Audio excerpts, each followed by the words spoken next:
Mystery Girl.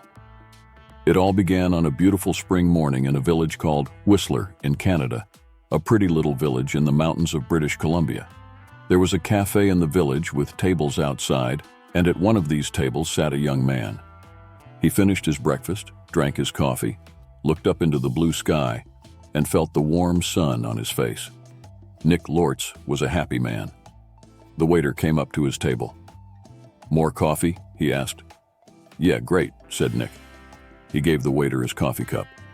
The waiter looked at the camera on the table. "On vacation," he said. "Where are you from?"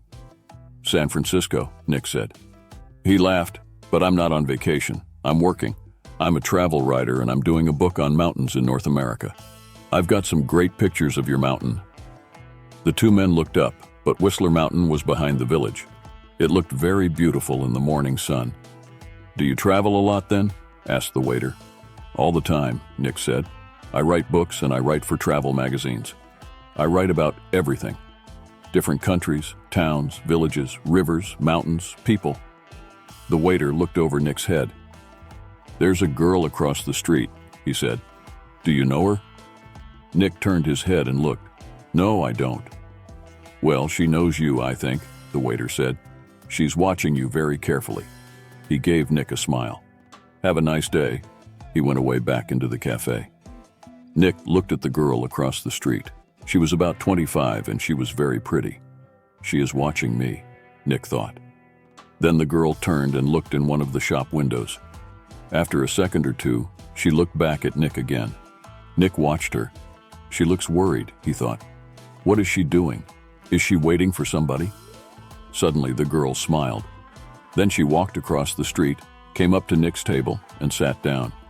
She put her bag down on the table. The bag was half open. "Hi, I'm Jan," she said. "Do you remember me? We met at a party in Toronto." "Hi, Jan," said Nick. He smiled.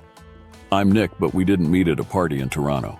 I don't go to parties very often and never in Toronto." "Oh," the girl said, but she didn't get up or move away. "Have some coffee," said Nick. The story about the party in Toronto wasn't true, but it was a beautiful morning and she was a pretty girl. Maybe it was a party in Montreal or New York. The girl laughed. "Okay, maybe it was, and yes, I'd love some coffee." When she had her coffee, Nick asked, "What are you doing in Whistler, or do you live here?" "Oh, no," she said. "I'm just traveling through." "I'm a travel writer," Nick said, "and I'm writing a book about famous mountains." "That's interesting," she said, but her face was worried, not interested. When she looked across the road again, a man with very short white hair walked across the road. He was about 60 years old and he was tall and thin. The girl watched him. "Are you waiting for someone?" asked Nick. "No," she said quickly. Then she asked, "Where are you going next, Nick?" "To Vancouver for 3 or 4 days," he said. "When are you going?" she asked. "Later this morning," he said. There was a letter in the top of the girl's half-open bag. Nick could see some of the writing, and he read it because he saw the word Vancouver. "We can meet at the Empress Hotel Victoria, Vancouver Island on Friday afternoon." So she's going to Vancouver too, he thought. Suddenly the girl said, "Do you like movies?" "Movies? Yes, I love movies," he said. "Why?" "I know a man, and he loves movies and going to the cinema," she said slowly. "People call him Mr. Hollywood," she smiled at Nick. "Can I call you Mr. Hollywood too?" Nick laughed. "Okay," he said. "And what can I call you?" She smiled again. "Call me Mystery Girl," she said.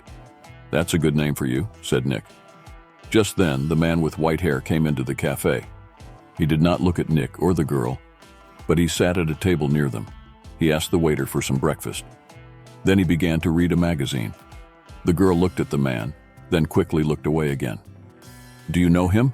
Nick asked her. "No," she said. She finished her coffee quickly and got up. "I must go now," she said. Nick stood up too.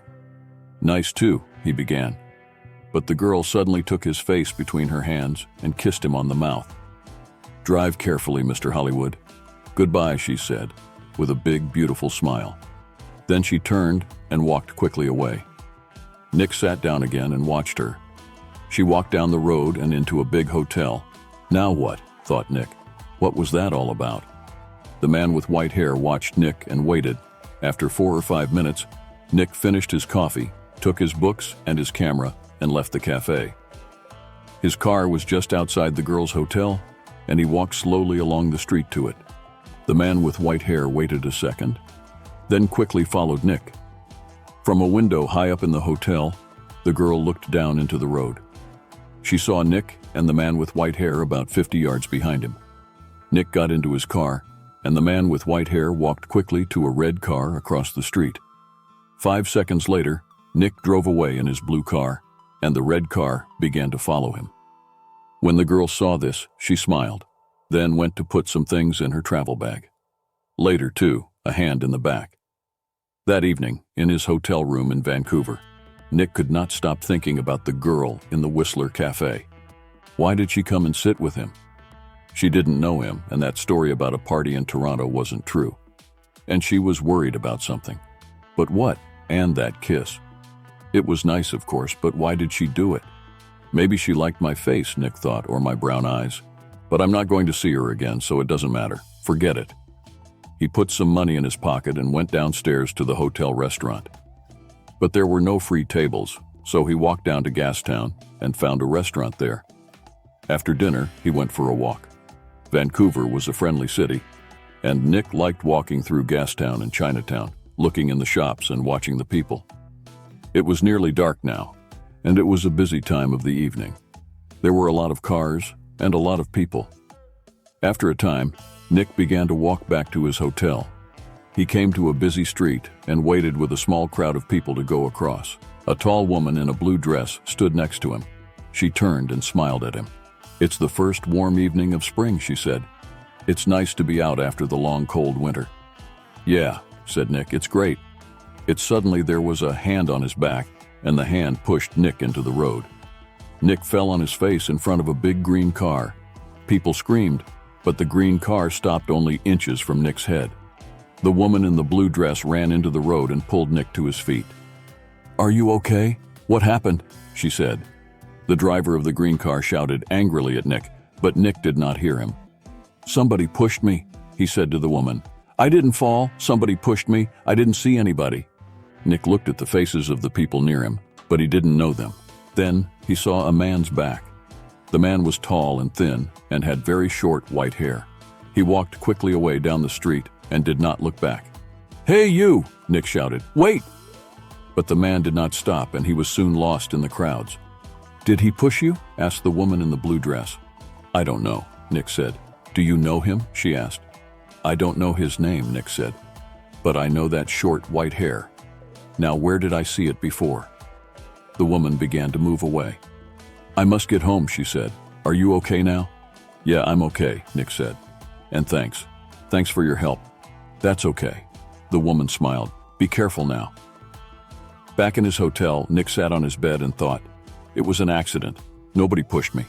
It was an accident. Nobody wants to kill me. And there are hundreds of men in Vancouver with white hair."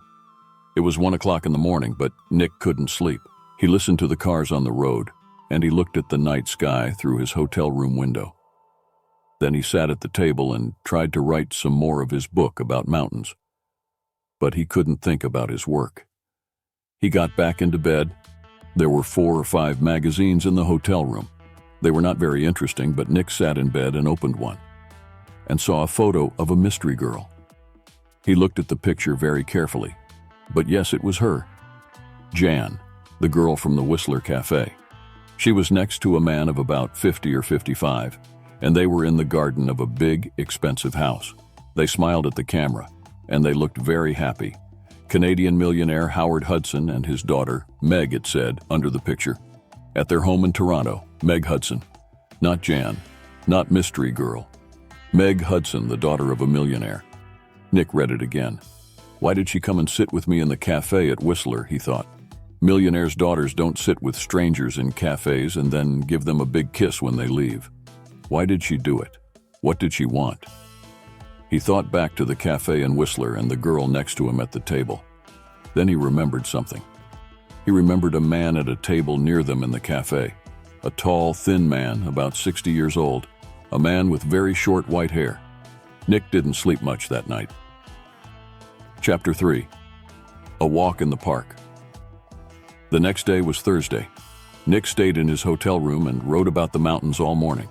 Then he drove to Stanley Park in the afternoon. He sat and read a book for an hour. Then he went for a walk under the tall trees. There was nobody here. It was quiet, and he could walk and think. He thought about Meg Hudson and about the man with white hair. Did he know Meg Hudson? Did she know him? He remembered Meg Hudson's last words. "Drive carefully, Mr. Hollywood." Why did she say that? Why did she call him Mr. Hollywood? He didn't understand any of it. Suddenly he heard a noise. He stopped. That was a gun, he thought. There's somebody in the trees with a gun. There it is again. Then something hit the tree over his head. Somebody shooting at me, Nick thought. He turned and ran, and somebody began to run after him. Nick ran through the trees. There was no sun in here, and it was half dark, and there were no people, nobody to help him. I must get to my car, Nick thought. Find some people, the police. He ran on. He could still hear the gunman behind him, so he ran faster. After 3 or 4 minutes, he stopped and listened. He was all quiet. Nick was afraid. What's happening, he thought. Why is somebody shooting at me? First, a hand pushed me in front of a car, and now somebody shooting at me. He waited for another second or two, then walked quickly back to his car. He was very careful. He looked and listened all the time. But nobody came out of the trees, and nobody shot at him. Then he saw people, women with young children, some boys with a football, 2 men with a dog. He began to feel better. Nobody can shoot me now, he thought. Not with all these people here. 10 minutes later, he was back in his car. There was a letter on the window. Nick read it, and it said, "I'm going to kill you, Mr. Hollywood." Nick drove to the nearest police station. He waited for half an hour. Then a tired young policeman took him into a small room. Nick told his story, and the policeman wrote it all down. "So, what are you going to do?" asked Nick. "Nothing," said the policeman. "Nothing," said Nick. "But somebody shot at me and—" "Mr. Lord," the policeman said tiredly. "How many people are there in this town with guns?" "I don't know," said Nick. "But you didn't see the gunman. Was it a man, a boy, a woman, color of eyes, long hair, short hair? You don't know because you didn't see anybody. Maybe it was an old girlfriend. Maybe somebody doesn't like your travel books, Mr. Lords." "But what about the man with white hair and Whistler?" said Nick. "The girl, Meg Hudson, called me Mr. Hollywood in the cafe, and this man heard her. And now I get a letter to Mr. Hollywood on my car. Who is this Mr. Hollywood?" "We all want answers to our questions, Mr. Lords," the policeman said. "But we don't always get them. Questions, but no answers." Nick walked out of the police station and drove to his hotel. He was angry and afraid. How did the man with white hair find me in Vancouver, he thought. Did he follow me from Whistler? Is he following me now? Maybe he's staying at my hotel too. In the next room with his gun. Chapter 4. The Man with White Hair. Nick stopped his car in front of the hotel. He looked carefully before he got out, but there was nobody with white hair near the hotel. He half ran through the hotel doors and went to the desk inside. "I'm looking for a man with very short white hair," he said to the woman behind the desk. "He's staying here, I think. He's about 60 years old and he's tall and thin." The woman did not look very interested. "There are a lot of visitors in the hotel," she said. "Do you know his name?" "No, I don't," Nick said. "He's a friend of a friend, you see. He arrived in Vancouver yesterday and I must find him. It's very important. Please help me." The woman looked at him. "There are 350 rooms in this hotel," she said, "and maybe 30 or 40 men with white hair. How can I remember all their names?" She turned away to answer a telephone call. Nick walked away from the desk. A drink, he thought. I need a drink. He went into the hotel bar, got a drink, and sat down at a table. So, what do I do now, he thought. And then he remembered something. A letter in the girl's half-open bag in the Whistler Cafe. "We can meet at the Empress Hotel Victoria, Vancouver Island on Friday afternoon." And tomorrow was Friday. "I'm going to Victoria on Vancouver Island," he thought, "to the Empress Hotel." Nick had dinner in the hotel that evening. He finished eating and got up from his table and saw the man with white hair. Nick moved quickly. The man was at the hotel desk. Nick could see the white head above the other heads near the desk. "Excuse me," said Nick. He pushed past the people in the hotel restaurant. A small boy ran in front of him and Nick ran into him. The boy and Nick fell down on the floor. The boy began to cry. "Hey," said a woman behind Nick. "I'm very sorry," said Nick. He got up and helped the boy to his feet. "Are you okay?" he asked the boy. "Be more careful next time," said the woman. Nick moved away quickly, but when he looked back at the hotel desk, he couldn't see the man with white hair. He pushed through the crowd of people. "That man," he shouted at the woman behind the desk. "That man with short white hair. Where did he go?" The woman looked at Nick. "Mr. Vickers," she said. "I don't know." "Vickers, is that his name?" said Nick. "What's his room number?" "I'm sorry, I can't tell you that," the woman said. "But I need to," began Nick. The woman turned away to answer the telephone. After a second or two, Nick went upstairs to his room. "Vickers," he thought. "Does Meg Hudson know Mr. Vickers? I need some answers, and I need them quickly." Chapter 5. Vancouver Island. Tawasun was about 23 miles south of Vancouver. Nick drove there in his car the next morning for the 1 o'clock ferry to Vancouver Island. Every 5 minutes he looked behind him. The road was busy. Black cars, white cars, red cars, green cars, red cars, green cars. Maybe Vickers was in one of them. At Tawasun, Nick drove his car onto the ferry. There were a lot of cars and crowds of people. Nick got out of his car and walked up and down the ship. He looked for a man with white hair, but he didn't see one. Soon the ferry began to move and Nick felt better. He found the ferry restaurant and got something to eat. More people came in.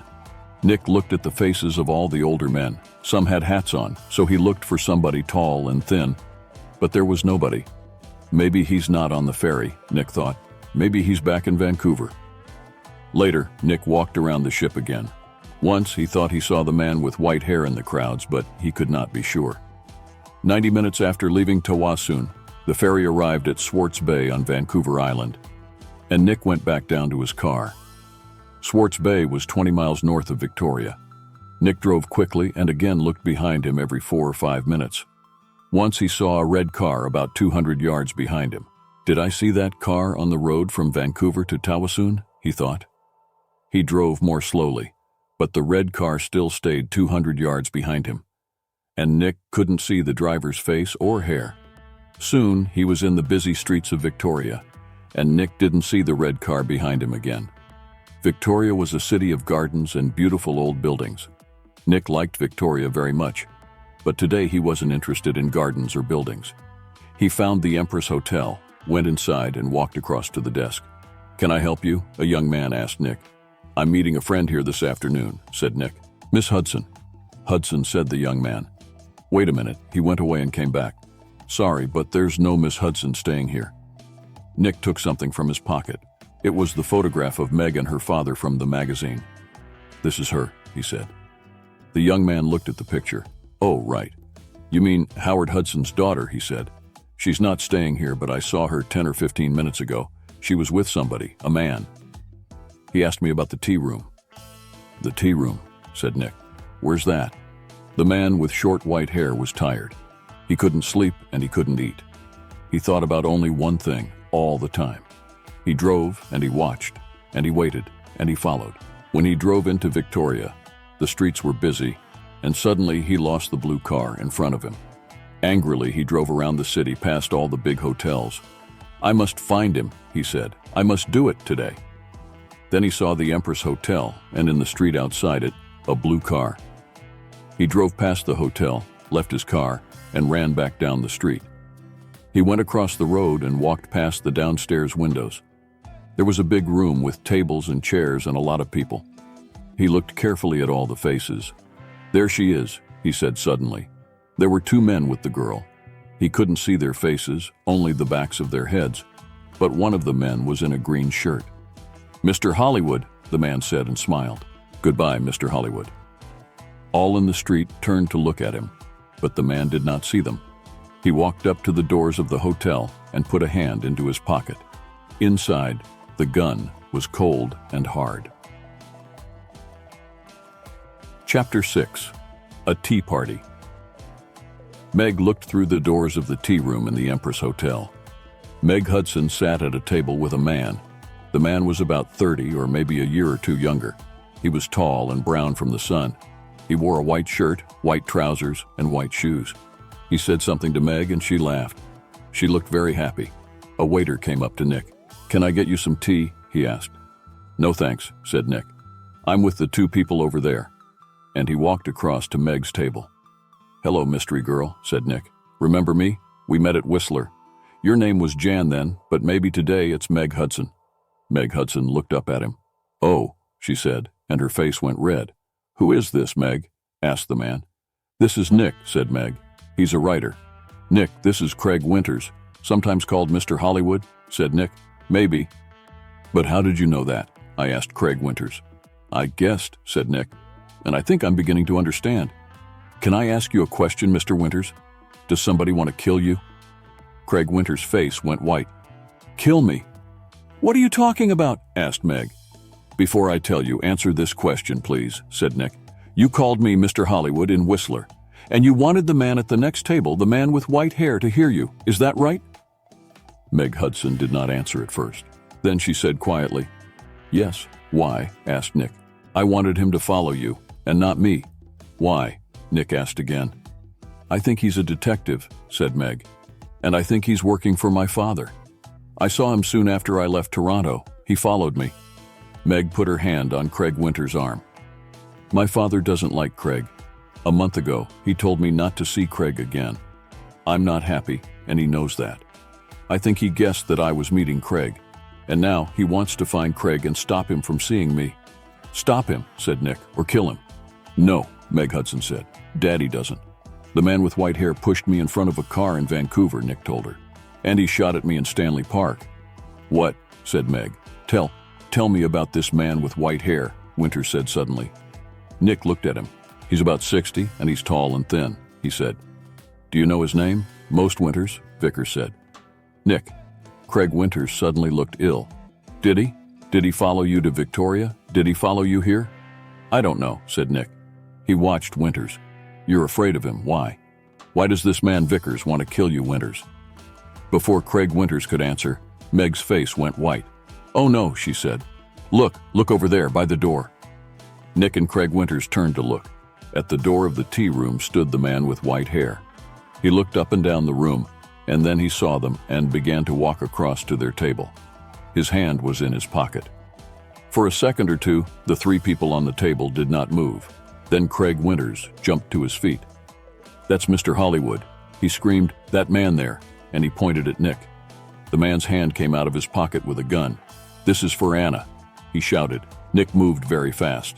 The tea table went over, and Nick was down on the floor in a second. The shot went over his head, and Meg screamed.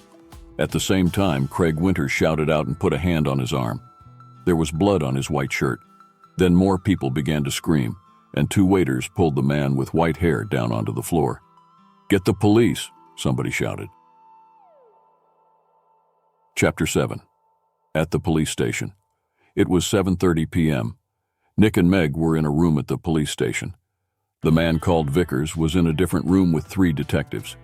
There was a doctor with him, too. Craig Winters was at the hospital. The door opened, and the detective came in with 2 cups of coffee. He put them down on the table and turned to go out again. "Detective Edmonds," Meg said. "Did the hospital call? Is Craig going to be all right?" "Winters," Detective Edmonds said. "Yes, he's going to be okay." "Can I call the hospital now?" "Yes, Meg. I'd like you to wait," said Edmonds. "Detective Keat is going to be here in a minute. He's just coming from the airport, and he looks through the open door." "Ah, here he is now." A second detective came into the room, and behind him was a tall man with dark hair. Meg stood up quickly.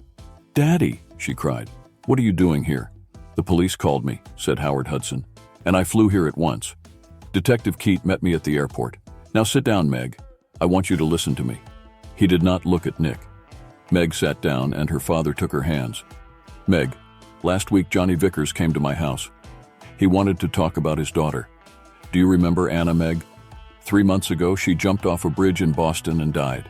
She was young, beautiful, rich, and she didn't want to live. Why? Because she loved a man, and the man took her money, ran away, and left her. And the man was called No," said Meg. No, yes, Meg, yes, he was called Mr. Hollywood. No, shouted Meg. She began to cry. That's right, Miss Hudson, said Detective Keat quietly. To you, he gave the name Craig Winters. When Anna Vickers knew him, he was Carl Windsor. But he liked all his girlfriends to call him Mr. Hollywood. He took nearly $50,000 from Anna Vickers, and there was a girl before that. No, it's not true, Meg shouted. It is true, Meg, said her father. Winters Windsor gets all his money from rich men's daughters. Johnny Vickers loved his daughter. He went to her house in Boston after she died. He read her letters and learned about the money and the name Mr. Hollywood. And when he came to my house, I told him about you, Meg. I said my daughter got a new boyfriend and she calls him Mr. Hollywood. I don't like him, but I can't stop her. She's going away to meet him next week, I think. What can I do? Johnny put his hand on my arm and he said, Don't be afraid for your daughter. I'm going to find that man and stop him. Meg said nothing. Her face was very white. For a minute or two, nobody spoke. Then Detective Edmonds said, Vickers told us all about it, Miss Hudson. He followed you to Whistler and saw you with... Nick began to understand me in the cafe, and Meg called me Mr. Hollywood. Howard Hudson looked at Nick. You're the travel writer guy, right? Lords. Nick Lortz, said Nick. Vickers nearly killed me. He shot at me twice, but Howard Hudson was not very interested in Nick. He looked at his daughter again. How much money did you give him, Meg? He said, I gave him $25,000, said Meg. Only for 2 or 3 months, he said, She began to cry again. Well, you can say goodbye to that money, said Hudson angrily. What's going to happen to Vickers?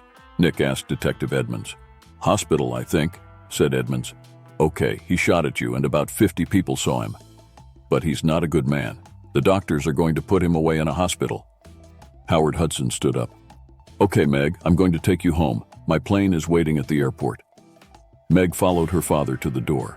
Then she remembered Nick and turned. I'm sorry, she said. I got you into all this. I called you Mr. Hollywood. That was wrong. But I didn't know. It's okay, said Nick. You know everything now. And it's better to learn it now than not later. $50,000 later. Chapter 8. A nice smile.